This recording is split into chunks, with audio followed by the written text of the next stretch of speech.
네, 여러분 안녕하세요. 책의 맛 박성원입니다. 책의 맛 권수정입니다. 네, 오늘 저희가 여러분께 소개해드릴 책은 조지 오웰의 산문집 나는 왜 쓰는가입니다. 네, 한겨레 출판사에서 그렇습니다. 나온 책이고요. 네, 조지 오웰의 에세이를 이렇게 선별해서 묶은 그런 에세이 집입니다. 이게 약간 제목만 보면은 글쓰기 지침서 같은 그러니까요. 실용서 저는 느낌이 나요. 그래서 안 봤어요 봤다고. 그동안. 어떤 쓰는 법을 알려주는 책 같고 네. 그게 아니라면 조지 오웰의 어떤 연대기를 다룬 자서전?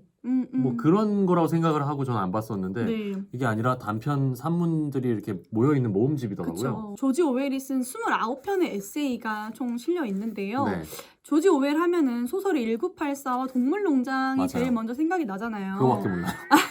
오웰이 그 외에도 굉장히 많은 저수를 남겼었대요. 맞아요. 그래서 그것 중에서 이제 이 역자인 이한중이 그 선별한 29편의 에세이를 실어 놓은 건데 네, 이 책이 굉장히 좋은 게 뭐냐면 진짜 너무 좋았어요. 감탄을 정말 진짜 기대를 1도 안 하고 보다가 역시 사람은 첫 산문부터 막 기대를 안 해요. 빠져들어갔어요, 진짜. 음. 이게 이런 식으로 약간 이렇게 책 그 에세이가 시작되는 부분마다 언제 오웰이 이거를 어디에 기고를 했는지 그리고 그 당시에 오웰의 상황이 어떠했는지를 이렇게 다 실어주고 있어요. 맞아요. 그 사람이 어떤 환경에서 그 글을 썼느냐가 그 글의 내용을 이해하는 데 굉장히 또 큰 도움이 되잖아요. 맞습니다. 진짜 저는 굉장히 뭐랄까 정성스럽게 검수해서 잘 만든 아. 책이다라는 그런 생각도 들어요. 진짜 말미에 또 언급을 할 것 같지만 정말 강추입니다. 그 20대 때 초반에 알랭드 보통의 소설이나 어떤 글들을 읽으면서 네. 진짜 큰 영향을 받았거든요. 네네. 긍정적인. 와, 이렇게 디테일하게 뭔가를 묘사하고 이렇게 바라볼 줄 아는 사람들이 있구나 하면서 엄청 제 감수성이나 여러 가지 측면에 영향을 받았는데 조지 오웰의 이 책을 읽으면서 약간 그 알랭드 보통을 만났던 그때의 그 감동? 그 시절의 감동. 예, 그리고 너무 유머러스하잖아요. 맞아요. 통찰이 깊으면서도 알랭드 보통도 유머러스하거든요. 저는 알랭드 보통을 한 편도 안 읽어봤어요. 너무 어이없죠? 어떻게 그럴 수가 있죠? 근데 그렇게 진짜 그때 흔하고 흔한 아니 근데 왜 그랬냐면 약간 사람들이 많이 읽어서 또 안 읽었고 그런 것 같아요. 중고등학생 때 약간 그 소녀들의 뭔가 하루키도 안 읽고 하루키는 읽었어요? 조금 그러니까 그 알랭드 보통의 제목들이 굉장히 왜 나는 너를 사랑하는가 뭐 이런 또 뭐 있었지? 이렇게 뭐 엄청 많아요. 그냥 뭐 엄청 많은데 제목들이 다 하나같이 이렇게 키스하기 간질간질하고 전에 하는 말들. 간질간질하고 뭐 그런 내용들이었고 뭐 좋았던 것 같아요. 사람들 네. 말하는 거 보면. 아니 내용을 뭐 읽지도 않아놓고 뭐 아니, 그러니까 간질간질한 거 별로 없어요. 제목이 그렇다고 딱 들었을 때 그 제목 보고 안 보셨다면서요. 이제 저도 그랬을 뿐이에요. 일단 조지 오웰에 대해서 조금 설명을 하자면 영국 국적의 작가이고 본명은 에릭 아서 블레어입니다. 에릭 아서 블레어. 예. 블레어. 1903년에 아버지가 근무하고 있던 인도에서 출생을 해서 영국의 명문 사립학교인 이튼 스쿨을 졸업한 후 그 영국의 경찰 간부가 되어서 식민지인 버마에서 근무를 하게 됩니다. 맞습니다. 근데 오웰이 이 영국의 제국주의적인 이런 어떤 확장 그런 것들에 굉장히 좀 환멸을 느끼고 스스로 이제 회의가 드는 거죠. 내가 왜 이런 일에 복무해야 하나라는 그런 회의를 느끼면서 곧 그 직을 사임을 하고 그 자발적으로 유럽 하층민의 세계로 들어가서 그 삶을 이렇게 보기 시작합니다. 그런 경험들이 굉장히 잘 녹아들어 있는 에세이들인데요. 오늘 함께 읽어볼 맨 첫 번째 에세이, 그러니까 책에서도 첫 번째로 실려 있거든요. 스파이크라는 제목의 에세이인데요. 이 초반에 스파이크, 교수형, 코끼리를 쏟아, 서점의 추억 이렇게 이어지거든요. 다 좋아. 이 초반에 4편이 진짜 너무 재밌어요. 다 한 편 한 편 주옥 같고 저는 이제 그 1984나 동물농장도 사실 약간 시사적이고 풍자적이고 그쵸. 정치적이잖아요. 그래서 그냥 그런 성향이구나라고만 조지 오웰을 알고 있었는데 네. 완전 저널리스트. 그쵸. 그냥 그러니까 진짜 정말. 현실에 대한 탐구에 굉장히 집요하게 물고 늘어졌던 사람이죠. 그렇습니다. 이 스파이크라는 첫 산문을 소개를 해드리죠. 네, 이 스파이크라는 게 어떤 거였냐면 구빈원에 딸려 있던 노숙자 임시 무료 수용소였대요. 그렇습니다. 이거 아니고요. 아닙니다. 오웰이 이제 그 밑바닥 계층의 삶을 이제 직접 보고 들으려고 들어간 그 스파이크에서 가보니까 진짜 완전 처참한 거예요. 그렇죠. 이게 이제 나라에서 어떻게 보면 복지 사업이잖아요. 시설은 물론이고 가장 기본적인 음식, 뭐 빵이나 이런 거 같은 것도 굉장히 형편이 없었고, 그러니까 이들을 이렇게 런던 정부가 수용한다는 명목으로 이렇게 했지만 런던 거리에 널려있던 노숙자들 그런 사람들이 굉장한 골칫거리였대요. 그렇죠, 그렇죠. 너무나 많고 그렇죠. 위협이 되고 사회적으로 보기 안 좋으니까 이 사람들을 좀 이렇게 좀 관리도 격리 하고 수용하는 수용소죠. 사실 그쵸. 복지의 개념이라기보다는 그런 식으로 해놨던 건데 이 넘쳐나는 불황자들을 약간 이런 데다 밀어 넣어놓고 하는 그곳에서의 체험 그렇습니다. 그것들을 담은 내용이거든요. 그러니까 전염병이 돌까봐 이제 격리를 해놓고 신체 검사하고 뭐 이렇게 예방 주사를 맞히는 그쵸. 그런 과정의 한 2박 3일, 3박 4일의 경험을 조지 오웰이 쓴 글인데요. 자, 첫 부분으로 한번 들어가 볼까요? 네. 14페이지입니다. 이제 아침 8시인데 갇혀있는 게 벌써 지겨워졌다. 할 얘기라곤 길거리 생활과 좋고 나쁜 스파이크가 어딘지, 인심이 좋거나 나쁜 지역 정보, 그리고 경찰과 구세군의 부정에 대한 시시한 잡담뿐이었다. 불황자들 사이의 대화는 그런 주제를 벗어나는 법이 거의 없다. 말하자면 그들은 공장 얘기만 하는 것이다. 그들 사이엔 대화라고 할 만한 게 없다. 우선 배가 고프기 때문에 영혼 문제를 생각할 여유가 없는 것이다. 세상은 그들에게 너무 거창한 주제다. 다음 끼니가 확실한 경우가 거의 없기 때문에 생각할 수 있는 건 다음 끼니뿐이다. 무지한 사람이라고 해서 온종일 아무 할 일 없이 가두어 둔다는 건 어리석고도 잔인한 짓이다. 개를 통 속에 가둬놓고 묶어두는 일이나 마찬가지인 것이다. 감금을 견딜 수 있는 건 자기 안에 위안거리가 있는 배운 사람들 뿐이다. 거의 대부분이 무학인 불황자들은 빈곤에 대해서도 아무런 영문도 모르고 의지할 데도 없이 당할 뿐이다. 네. 네.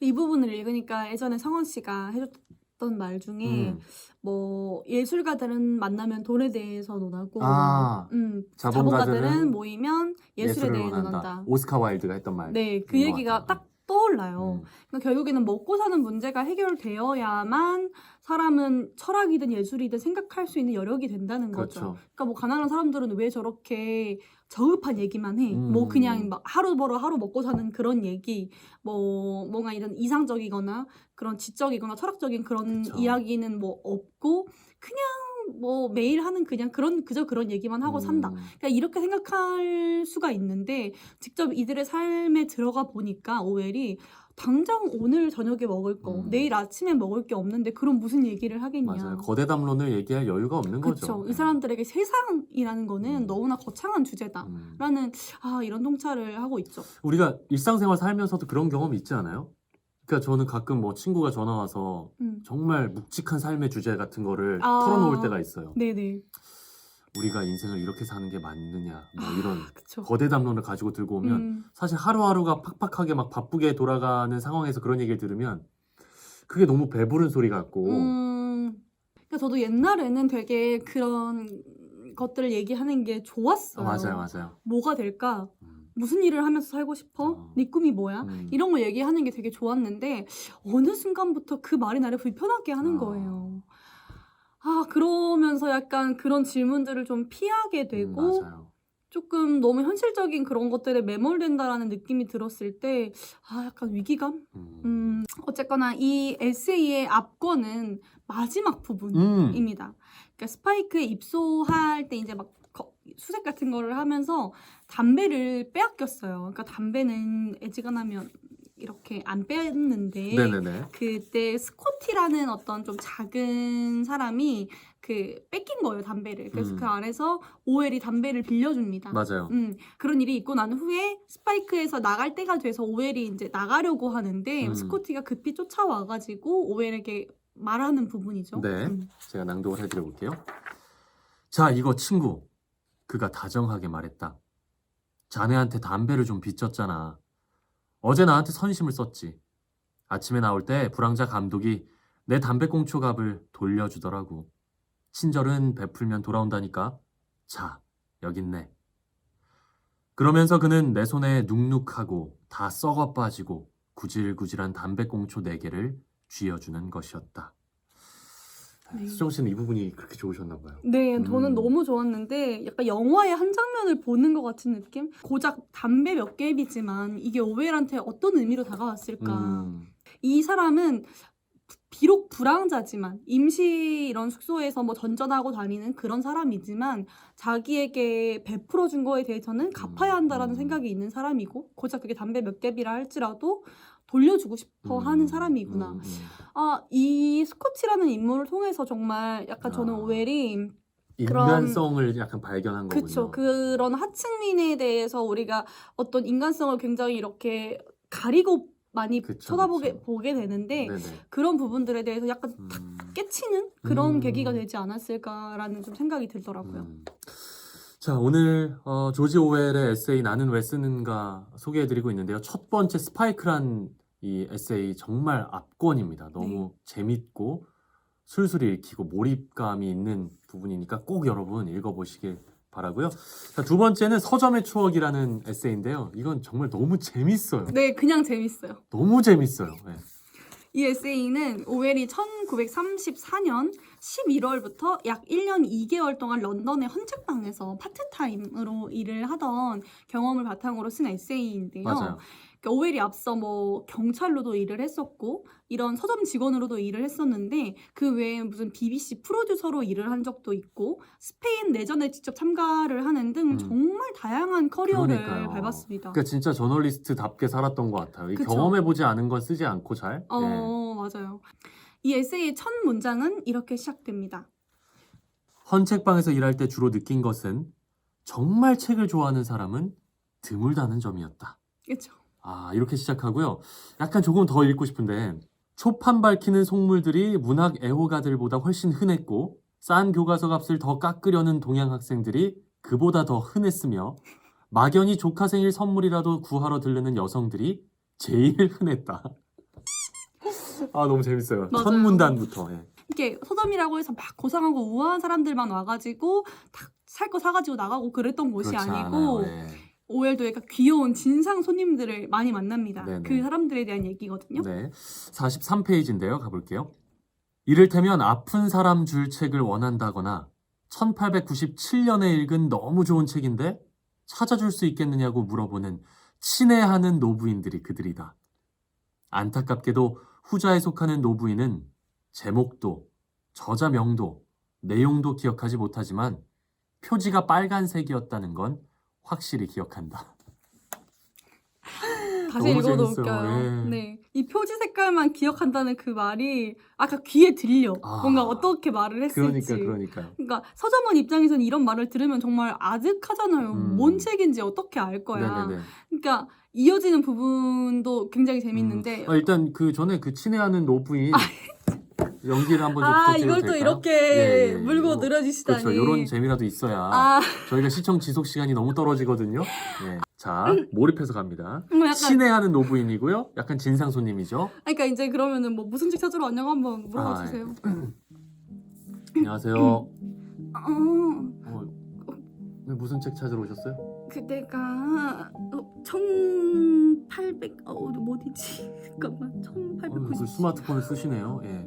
1897년에 읽은 너무 좋은 책인데 그것 좀 찾아줄 수 있을까? 뭐 작가 이름 기억하세요? 아니 몰라. 그 제목도 모르겠고 저자명도 모르겠어. 근데 표지는 빨간색이야. 귀신 아니에요? 이런 서점 일을 물론 오웰이 이제 책을 좋아하니까 했을 거 아니에요. 근데 아무리 좋아하는 일도 업이 되면 싫어진다고 하잖아요. 그러니까 평생 서점 일을 하고 싶지는 않았다. 이런 얘기를 하면서 이제 마지막으로 얘기하는 부분인데요. 이 부분도 재밌습니다. 네. 하지만 내가 서점 일을 평생 하고 싶지는 않은 진짜 이유는 그 일을 하는 동안 내가 책에 대한 애정을 잃었기 때문이다. 서적상은 책에 대해 거짓말을 해야 하는데 그러다 보면 책이 싫어지게 된다. 더 나쁜 건 언제나 책먼지를 털고 책을 이리저리 옮겨야만 한다는 점이다. 내가 책을 정말 사랑한 적이 있긴 했다. 덧붙이자면 적어도 50년이 넘은 책의 모습과 냄새와 감촉을 사랑했던 것이다. 그러던 내가 서점에서 일하게 되자마자 책이란 게 시시했고 지긋지긋하기까지 했다. 요즘은 가끔씩만 책을 사고 그것도 읽고는 싶은데 빌려볼 수 없는 것만을 산다. 그리고 시시한 건 절대 사지 않는다. 묵은 종이의 달큰한 냄새는 더 이상 내 마음을 끌지 못한다. 편집증 환자 같은 손님들과 죽은 왕파리들이 너무 쉽게 연상되기 때문이다. 이거 근데 좀 읽으면서 좀 아쉽기도 했어요. 책을 너무 사랑했던 한 사람이 책으로부터 이렇게 멀어지는 게 아쉽더라고요. 네. 그러니까 얼마나 시달렸으면 그 일이라는 게 막, 그러니까 저도 가끔 책장을 옮기고 싶을 때가 있거든요. 네네네네. 근데 진짜 각오를 해야 돼요. 아, 다 빼야 되니까. 다 빼고 다시 해야 되니까. 근데 그 일을 하고 있으면 갑자기 막 책이 너무 짜증이 나는 거야. 이게 다 뭐냐 막 이러면서 그냥 물건으로만 느껴지고. 이게 물건처럼 느껴질 때가 있어요. 그냥 딱 쳐다보다가 나중에 이사 갈 때 저거 어떻게 들고 가지? 뭐 이런 생각하면은 또 되게 아득해지고. 자, 마무리 좀 해볼까요? 네, 오웰의 나는 왜 쓰는가에는 정말 주옥 같은 에세이들이 많이 정말. 있습니다. 네, 이게 읽으면서 생각이 많아지고 쓰기에 대한 생각 좀 이런 걸 불러일으키지 않나요? 맞아요. 이런 글 한번 써보고 싶다. 맞아요.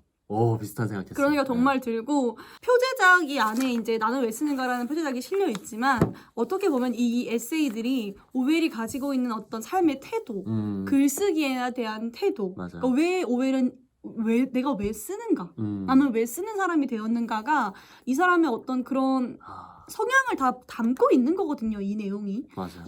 그렇기 때문에 이 책 전체가 어떻게 보면 나는 왜 쓰는가에 대한 대답이 된다라는 그런 그러네요. 의미가 될 수 있겠고요. 네. 이 한겨레 출판 이 책의 마지막에 뒷면에 이렇게 나와 있어요. 인간과 인간의 본성과 인간이 만든 제도에 대한 경이로운 성찰. 너무 딱 맞는 표현 같고요. 네.